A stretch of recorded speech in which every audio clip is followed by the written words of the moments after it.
ആകാശവാണി വാർത്താവീക്ഷണം. തിരഞ്ഞെടുപ്പ് ചൂടിൽ കേരളം.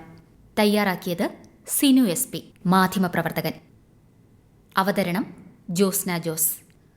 അനുദിനം കുതിച്ചുയരുന്ന കനത്ത ചൂടിനെ കടത്തിവെട്ടി സംസ്ഥാനത്ത് ലോക്സഭാ തെരഞ്ഞെടുപ്പ് പ്രചരണം കൊടുമ്പിരിക്കൊള്ളുന്നു. ഒരു മാസമായി ഒരേ ഗതിയിൽ പോയിക്കൊണ്ടിരുന്ന പ്രചാരണ പ്രവർത്തനങ്ങൾ കൂടുതൽ ഊർജിതമായി.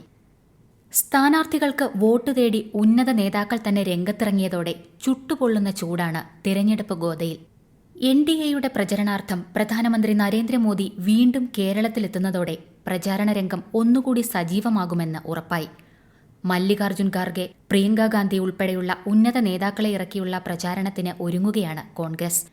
സീതാറാം യെച്ചൂരി, പ്രകാശ് കാരാട്ട്, D. രാജ അടക്കമുള്ള ദേശീയ നേതാക്കളെ കൊണ്ടുവന്ന് കളം നിറയ്ക്കാനുള്ള നീക്കത്തിലാണ് ഇടതുപക്ഷം. തിരുവനന്തപുരം, ആറ്റിങ്ങൽ മണ്ഡലങ്ങളിലെ NDAയുടെ പ്രചരണാർത്ഥം പ്രധാനമന്ത്രി നരേന്ദ്രമോദി ഈ മാസം 15-ന് തിരുവനന്തപുരത്തെത്തുമെന്നാണ് സൂചന.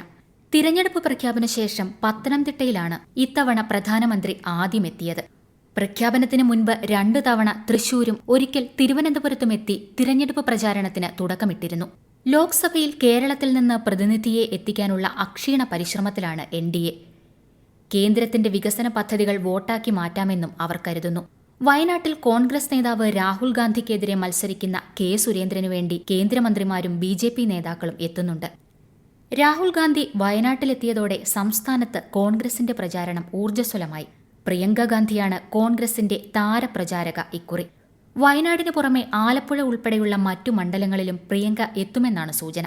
തിരഞ്ഞെടുപ്പ് പ്രചാരണത്തിനായി ശ്രീ രാഹുൽ ഈ മാസം 15, 16 തീയതികളിൽ വീണ്ടും വയനാട്ടിലും കോഴിക്കോട്ടുമെത്തും. പത്തനംതിട്ടയിൽ NDA സ്ഥാനാർത്ഥി അനിൽ ആന്റണിക്കെതിരെ പിതാവ് കൂടിയായ ഉന്നത കോൺഗ്രസ് നേതാവ് AK ആന്റണിയെ പ്രചാരണ രംഗത്തിറക്കാൻ കഴിഞ്ഞത് നേട്ടമായി UDF കരുതുന്നു. സംസ്ഥാനത്ത് BJPയെയും ഇടതുമുന്നണിയെയും ഒരുപോലെ നേരിടുന്ന UDF കഴിഞ്ഞ തിരഞ്ഞെടുപ്പിലെ നില ഭദ്രമാക്കാനാണ് ശ്രമിക്കുന്നത്. സംസ്ഥാനത്ത് ഇടതുമുന്നണിയുടെ പ്രചാരണത്തിന് നേതൃത്വം നൽകുന്നത് മുഖ്യമന്ത്രി പിണറായി വിജയനാണ്. മാർച്ച് 30-ന് തിരുവനന്തപുരത്ത് തുടങ്ങിയ പ്രചാരണ പരിപാടികൾ ഈ മാസം 22-നാണ് അവസാനിക്കുക. BJPക്കും കേന്ദ്ര സർക്കാരിനുമെതിരെ ആരോപണങ്ങളുടെ കെട്ടുപൊട്ടിച്ച LDF നേതാക്കൾ കോൺഗ്രസിനെയും കടുത്ത ഭാഷയിൽ വിമർശിക്കുന്നു. കഴിഞ്ഞ തിരഞ്ഞെടുപ്പിലേറ്റ തിരിച്ചടിക്ക് കണക്ക് ചോദിക്കാനുള്ള തന്ത്രങ്ങളുടെ പണിപ്പുരയിലാണ് LDF ക്യാമ്പ്. സംസ്ഥാനത്തെ 20 മണ്ഡലങ്ങളിൽ 194 സ്ഥാനാർത്ഥികളാണ് മത്സരരംഗത്തുള്ളത്. കോട്ടയം മണ്ഡലത്തിലാണ് ഏറ്റവുമധികം സ്ഥാനാർത്ഥികളുള്ളത്, 14 പേർ. ഏറ്റവും കുറവ് സ്ഥാനാർത്ഥികൾ ആലത്തൂരാണ്, 5. കോഴിക്കോട് 13 പേരും കൊല്ലത്തും കണ്ണൂരും 12 വീതം സ്ഥാനാർത്ഥികളുമുണ്ട്. സംസ്ഥാനത്താകെയുള്ള 194 സ്ഥാനാർത്ഥികളിൽ 25 സ്ത്രീകൾ മാത്രമേയുള്ളൂ. പുരുഷന്മാർ 169 പേരും. തിരുവനന്തപുരത്ത് 12 പേരും ആറ്റിങ്ങലിൽ 7 പേരും കൊല്ലത്ത് 12-ഉം പത്തനംതിട്ടയിൽ 8-ഉം സ്ഥാനാർത്ഥികളുണ്ട്. മാവേലിക്കരയിൽ 9 പേരും ആലപ്പുഴയിൽ 11-ഉം കോട്ടയത്ത് 14-ഉം ഇടുക്കിയിൽ 7 പേരും മത്സരരംഗത്തുണ്ട്. എറണാകുളം 10, ചാലക്കുടി 11, തൃശൂർ 9, ആലത്തൂർ 5, പാലക്കാട് 10, പൊന്നാനി 8, മലപ്പുറം 8, വയനാട് 9, കോഴിക്കോട് 13, വടകര 10, കണ്ണൂർ 12, കാസർഗോഡ് 9 എന്നിങ്ങനെയാണ് മറ്റു മണ്ഡലങ്ങളിൽ ജനവിധി തേടുന്നവർ. അതേസമയം ഇക്കുറി 2,77,49,159 വോട്ടർമാരാണ് ഇത്തവണ പങ്കാളികളാകുക. വളരെ കൃത്യതയോടെയും സമയബന്ധിതവുമായാണ് മുഖ്യ തിരഞ്ഞെടുപ്പ് ഓഫീസ് വോട്ടർ പട്ടിക പ്രസിദ്ധീകരിച്ചത്. ജനുവരി 22-ന് പ്രസിദ്ധീകരിച്ച അന്തിമ വോട്ടർ പട്ടികയിൽ നിന്ന് 6,49,833 വോട്ടർമാരുടെ വർധനവുണ്ട്. വനിതാ വോട്ടർമാരാണ് കൂടുതൽ. പട്ടികയിൽ 5,34,394 പേരാണ് കന്നി വോട്ടർമാർ. ഇത്തവണയും കൂടുതൽ വോട്ടർമാരുള്ള ജില്ല മലപ്പുറമാണ്. കുറവ് വോട്ടർമാരുള്ള ജില്ല വയനാടും. സംസ്ഥാനത്തെ പ്രചാരണം തിളച്ചുമറിയുന്നതിനിടെ വോട്ടെടുപ്പ് സുഗമമായി നടത്താനുള്ള ക്രമീകരണങ്ങൾ ഒരുക്കുന്ന ചൂടിലാണ് തെരഞ്ഞെടുപ്പ് കമ്മീഷൻ. മുഖ്യ തെരഞ്ഞെടുപ്പ് ഓഫീസർ സഞ്ജയ് കൌളിന്റെ നേതൃത്വത്തിൽ ജില്ലാ വരണാധികാരികളായ കളക്ടർമാരും രാപ്പകൽ പണിയെടുക്കുകയാണ്. തിരഞ്ഞെടുപ്പിനോടനുബന്ധിച്ച് വിപുലമായ നിരീക്ഷണ സംവിധാനങ്ങൾ ഒരുക്കുന്നതിന്റെ ഭാഗമായി സംസ്ഥാനത്തുടനീളം 2122 ക്യാമറകൾ ഉപയോഗിച്ച് തത്സമയ നിരീക്ഷണവും നടത്തിവരികയാണ്. മുഖ്യ തെരഞ്ഞെടുപ്പ് ഓഫീസറുടെ ഓഫീസിലും ജില്ലകളിലും സജ്ജമാക്കിയിട്ടുള്ള കൺട്രോൾ റൂമുകളിൽ ദൃശ്യങ്ങൾ നിരന്തരം നിരീക്ഷിക്കുന്നുണ്ട്. സംസ്ഥാനത്തെ ചെക്ക് പോസ്റ്റുകളിൽ നിന്നുള്ള ദൃശ്യങ്ങൾ, പെരുമാറ്റച്ചട്ട ലംഘനം കണ്ടെത്തുന്നതിനുള്ള ഫ്ലൈയിംഗ് സ്ക്വാഡുകൾ, സ്റ്റാറ്റിക് സർവൈലൻസ് ടീം എന്നിവയുടെ വാഹനങ്ങളിൽ ഘടിപ്പിച്ചിട്ടുള്ള ക്യാമറകളിൽ നിന്നുള്ള ദൃശ്യങ്ങൾ തുടങ്ങി തിരഞ്ഞെടുപ്പുമായി ബന്ധപ്പെട്ട് നടക്കുന്ന പ്രധാന പ്രവർത്തനങ്ങളെല്ലാം തത്സമയം നിരീക്ഷിക്കുന്നുണ്ട്. സമൂഹമാധ്യമങ്ങളിലൂടെ വ്യാജവാർത്ത പ്രചരിപ്പിക്കുന്നവർക്കെതിരെ കർശന നടപടി സ്വീകരിക്കുമെന്നും മുഖ്യ തിരഞ്ഞെടുപ്പ് ഓഫീസർ മുന്നറിയിപ്പ് നൽകിയിട്ടുണ്ട്. സമൂഹമാധ്യമങ്ങളും ദൃശ്യ, ശ്രവ്യ, അച്ചടി മാധ്യമങ്ങളും നിരന്തരം നിരീക്ഷിക്കുന്നതിന് മുഖ്യ തിരഞ്ഞെടുപ്പ് ഓഫീസറുടെ ഓഫീസിലും ജില്ലാതലത്തിലും മീഡിയ മോണിറ്ററിംഗ് സെല്ലുകൾ പ്രവർത്തിക്കുന്നുണ്ട്. രാഷ്ട്രീയ പാർട്ടികളും സ്ഥാനാർത്ഥികളും പ്രചാരണത്തിന് ഉപയോഗിക്കുന്ന ദൃശ്യ, ശ്രവ്യ പരസ്യങ്ങൾക്കും കമ്മീഷൻ കടിഞ്ഞാണിട്ടിട്ടുണ്ട്. സ്ഥാനാർത്ഥികളെക്കുറിച്ച് വോട്ടർമാർക്ക് കൂടുതൽ അറിയാനുള്ള അവസരവും കമ്മീഷൻ ഒരുക്കിയിട്ടുണ്ട്. നോ യുവർ കാൻഡിഡേറ്റ് എന്ന KYC ആപ്പിലൂടെ സ്ഥാനാർത്ഥികളുടെ ക്രിമിനൽ പശ്ചാത്തലം, ആരോപിക്കപ്പെട്ട കുറ്റകൃത്യത്തിന്റെ സ്വഭാവം, കേസിന്റെ നിലവിലെ സ്ഥിതി എന്നിവയൊക്കെ ആപ്പ് വഴി വോട്ടർമാർക്ക് അറിയാനാവും. നാമനിർദ്ദേശ പത്രികയ്ക്കൊപ്പം സ്ഥാനാർത്ഥി സമർപ്പിച്ച സത്യവാങ്മൂലം ഡൗൺലോഡ് ചെയ്യാനും കഴിയും.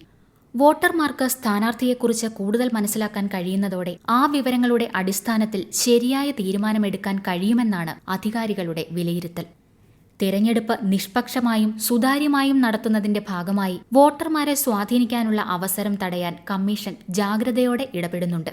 സംസ്ഥാനമൊട്ടാകെ സ്ക്വാഡുകൾ നടത്തിയ പരിശോധനയിൽ മതിയായ രേഖകളില്ലാതെ കൊണ്ടുപോയ പണം, മദ്യം, മറ്റ് ലഹരി വസ്തുക്കൾ, സ്വർണമടക്കമുള്ള അമൂല്യ ലോഹങ്ങൾ, സൗജന്യ വിതരണത്തിനുള്ള വസ്തുക്കൾ എന്നിങ്ങനെ കോടികളുടെ സാധനങ്ങൾ പിടിച്ചെടുത്തിട്ടുണ്ട്.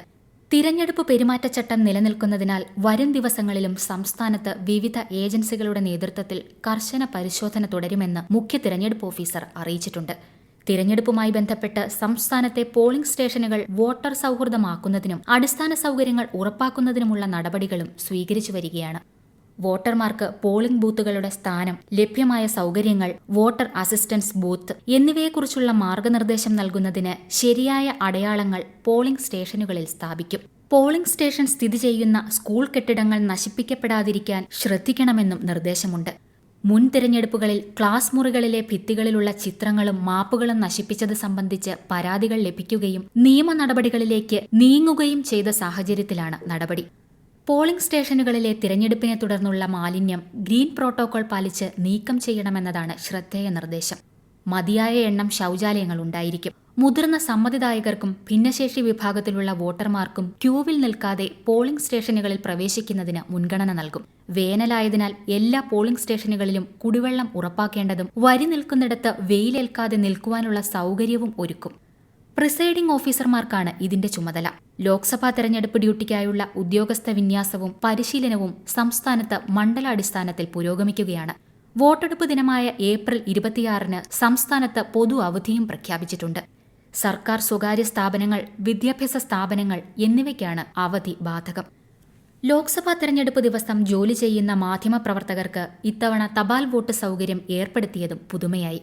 അവശ്യ സർവീസ് വിഭാഗങ്ങളായി പ്രഖ്യാപിച്ച police, fire force, jail, excise, Milma, electricity, water authority, KSRTC, treasury, health service, വനം വകുപ്പ് ഉദ്യോഗസ്ഥർ, all India radio, Doordarshan, Kochi metro rail limited എന്നിവയിലെ ഉദ്യോഗസ്ഥർക്കും പോസ്റ്റൽ ബാലറ്റ് സൗകര്യമുണ്ട്. വോട്ടിംഗ് മെഷീനുകളുടെ വിതരണവും പുരോഗമിക്കുകയാണ്.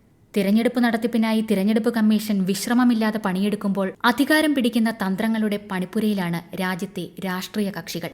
വോട്ടെടുപ്പിന് ഇനി 14 ദിവസം മാത്രം ബാക്കി നിൽക്കെ രാജ്യാധികാരം ആർക്ക് നൽകാമെന്ന ചർച്ചയിലാണ് വോട്ടർമാരും. നിങ്ങൾ കേട്ടത് വാർത്താവീക്ഷണം.